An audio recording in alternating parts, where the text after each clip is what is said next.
Bonjour à tous, je suis Cryptolyse et on va parler du MIR. Alors, MIR, faut pas se tromper, c'est la monnaie du MIR protocole. Alors, il existe aussi Mircoin qui est encore autre chose, mais là on va vraiment parler du MIR USDT, donc qui est la monnaie de MIR protocole. MIR protocole, c'est un des protocoles essentiels dans le fonctionnement de, la chaîne Terra. Quand on a abordé la chaîne Terra, on a parlé des 3 et Mir en est un, à travers, en fait, sa politique de création d'actifs synthétiques. Alors, qu'est-ce que c'est qu'un protocole de création d'actifs synthétiques? Pour faire simple, c'est, on va transposer quelque chose qui existe dans la vie réelle à travers une image de ce bien-là, de cet actif, dans le monde des cryptos. Donc un actif virtuel qui est adossé au bien réel. Ce qui est le cas, par exemple, de l'USDT. L'USDT, c'est un actif synthétique, c'est-à-dire que c'est, l'équivalent d'un US, sauf que c'est la société Tether qui, elle, l'adosse au dollar et donc va mettre un dollar par USDT. Donc c'est le même principe, sauf que c'est avec tous les actifs et notamment Mir Protocol est connu pour faire des actifs, du style boursier, donc avec des actifs de société comme on peut retrouver sur de l'Amazon, du Tesla, de l'Apple, des choses comme ça. Voilà. Donc en l'occurrence, c'est un protocole qui est important parce que ça permet de donner accès, de donner en fait, une possibilité d'interagir avec le monde réel à travers le monde virtuel, le monde synthétique. Et globalement, c'est le principe de la création d'actifs synthétiques, c'est de donner des passerelles, enfin de créer des passerelles entre, les actifs réels et justement le monde de la crypto-monnaie. Normalement, quand c'est mis en place comme ça, surtout pour une chaîne comme Terra, à terme, on peut supposer que la création d'actifs synthétiques ne sera pas uniquement à travers des actifs de société, mais plus aussi à travers, la création de monnaie. Voilà, j'en parlerai peut-être à un autre moment, mais il y a d'autres, d'autres protocoles qui sont spécialisés dans la création d'actifs, comme par exemple l'euro, enfin voilà, ils vont faire toutes les monnaies, enfin toutes les monnaies fiat, donc voilà, il y a d'autres choses. Bon, le MIR, c'est pas encore ça, le MIR est concentré là-dessus, mais on peut supposer qu'à terme, ce soit le créateur, pour la blockchain Terra, de monnaie synthétique. On peut supposer ça. Alors, comment ça fonctionne exactement? On va faire quelque chose d'assez vite avant de passer à l'analyse technique. Globalement, on propose des, actifs synthétiques comme par exemple des parts d'actions, comme celle de Apple, qui sont adossées directement au prix réel, c'est-à-dire que dès que le prix réel bouge, le prix, sur l'actif synthétique va bouger, d'accord? Techniquement, quand vous achetez, ici un actif synthétique, vous n'achetez pas une part d'Apple, d'accord? C'est un pool de liquidité qui est mis en place dans le même principe que sur une monnaie, c'est-à-dire qu'on achète une part de l'actif synthétique qui est représentée par l'actif réel, mais en aucun cas l'actif réel vous appartient, d'accord? C'est important de le comprendre et c'est justement le but, c'est que on ne soit pas obligé de passer par les marchés boursiers pour détenir un bout d'Apple. Alors, la notion de détention est toujours très relative, mais globalement de pouvoir le faire, parce qu'il y a certains pays sur lesquels on ne peut pas. Globalement, le but, c'est de pouvoir offrir cette décentralisation et d'ouvrir les portes aux gens à des choses qu'ils ne peuvent pas faire habituellement. Pour aller un peu plus loin, ils ont tout un système de lending et de borrowing qui est plutôt pas mal avec, des coûts qui sont quand même, bon, après assez conséquents. Faut savoir un petit peu ce qu'on fait et ils ont tout un système de farming. Alors le farming, le long globalement, c'est simple, c'est que vous possédez du MIR, du Mcoin, vous avez déjà ces actifs-là, vous les mettez en farming, d'accord? C'est-à-dire que pour vous, de votre côté, vous déposez du Mcoin, par exemple, et vous planifiez sur une montée du prix, d'accord? Donc c'est les APR, donc les taux annuels de rendement, sur, un dépôt sur le long terme en considérant que, le prix va monter, d'accord? Le short farm, c'est différent, c'est sous-entend c'est comme le short en trading, ça veut dire qu'on va déposer cette fois-ci des collatérales, donc ça veut dire par exemple de l'USDT, enfin de oui, du collatéral, et que derrière ça va ouvrir des positions en short sur le Mcoin, d'accord? C'est qu'on parie à la baisse. Globalement, c'est l'équivalent de là, je parie à la hausse, là, je parie à la baisse, d'accord? Sur les actifs. Ça permet de faire ça.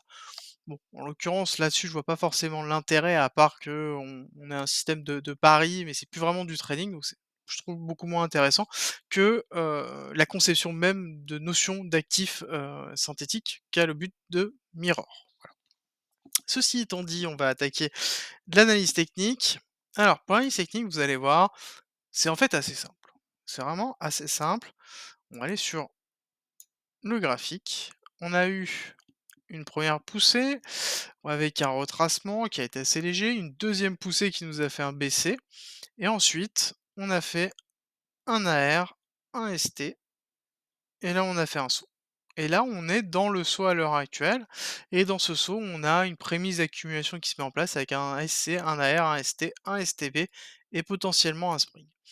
Ce qui est important de noter, bon là je suis sur celui de KuCoin, donc j'ai pas forcément toutes les infos, c'est un peu dommage, mais globalement ce qu'il faut noter c'est qu'on est quand même descendu assez bas. Qu'on est descendu quand même assez bas sur ce STB, donc ça sous-entend qu'il y a quand même une volonté de descendre encore plus bas, hein. Donc on peut penser que le Spring, ira à minima chercher le STB, de toute façon pour qu'il soit, validé, d'accord? Mais il est possible qu'il descende aussi plus bas, hein. Heu, donc ça, c'est un peu compliqué de le déterminer avec le peu d'informations qu'on a, là-dessus, mais de base, on va avoir quelque chose qui va descendre, qui peut descendre et qui va descendre s'il valide le Spring plus bas que le STB. On a quand même une volonté forte de monter, hein, parce qu'on a quand même des belles mèches haussières. Bon, elles sont totalement ravalées systématiquement, mais globalement, on a des belles mèches haussières. Et dans une schématique comme ça, on va les faire lutter et lutade. On va discuter un petit peu des objectifs après. On a un order block qui n'a pas été pris totalement ici au niveau de cette mèche, donc c'est quelque chose qu'on va aller chercher à terme. Et on a un bel order block sur lequel on aura une belle réaction ici, qui peut être intéressante.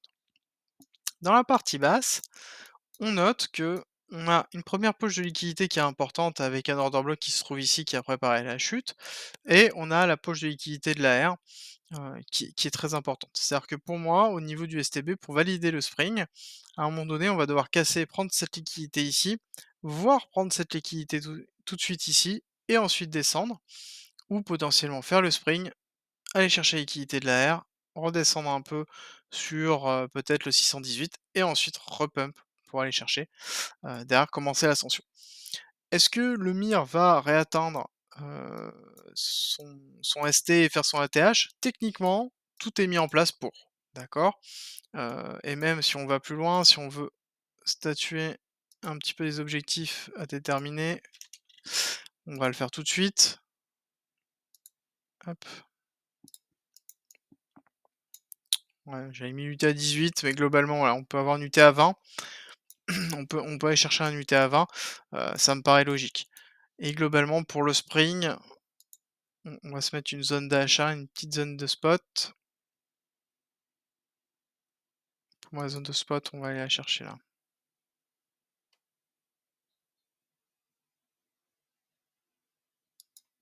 On peut commencer à encaisser un peu avant si jamais on a un STB faux. Hop, on peut commencer à rentrer là. À savoir que moi j'ai mis, en effet en portefeuille, sur le STB du MIR. Voilà, j'en ai pas pris énormément, j'en ai pris un petit peu, juste pour être sûr, étant donné qu'à l'heure actuelle, techniquement, on peut aller, chercher le BC, le ST, lutter. Le souci, c'est qu'au niveau des roadmaps et au niveau des informations qu'on a au niveau du MIR, c'est pas très clair de l'utilité sur le long terme que va avoir, en fait, ce protocole. Donc tant qu'on n'a pas une grosse valorisation de ce protocole-là, c'est un peu compliqué de le déterminer. Il y a un autre vecteur, alors qui est plus d'actualité, qui rentre en compte, c'est que on a eu, il n'y a pas si longtemps que ça, des informations sur la volonté de la Corée du Sud, dans laquelle est implémenté, Terra, Terra Luna, heu, donc la blockchain dans lequel, le protocole MIR évolue, où il y a une volonté de bloquer les cryptos. Voilà. Donc du coup, ça sous-entend que la notion d'asset synthétique va avoir, quelque chose d'intéressant parce qu'on va offrir des choses qu'on ne peut pas avoir et qui est interdit d'avoir potentiellement dedans. Donc est-ce que ça va être négatif ou positif? Quelle va être la réalité de Mir Protocol dans un an? S'il ne passe pas sur une production d'actifs synthétiques, de stablecoin, là, en l'occurrence, on pourra se poser des questions sur la viabilité du projet. Voilà. Donc là-dessus, ça vaut le coup de rentrer potentiellement en spot, en DCA sur la zone que je vous ai notée. Tout simplement parce que on a quand même un potentiel si on va chercher le STB qui est très conséquent, d'accord, on est sur du x10, mais en même temps, on n'a pas de visibilité concernant l'évolution du projet et son utilité sur le long terme. Donc la partie fondamentale, est-ce qu'elle va laisser la partie technique s'exprimer? C'est encore autre chose, d'accord?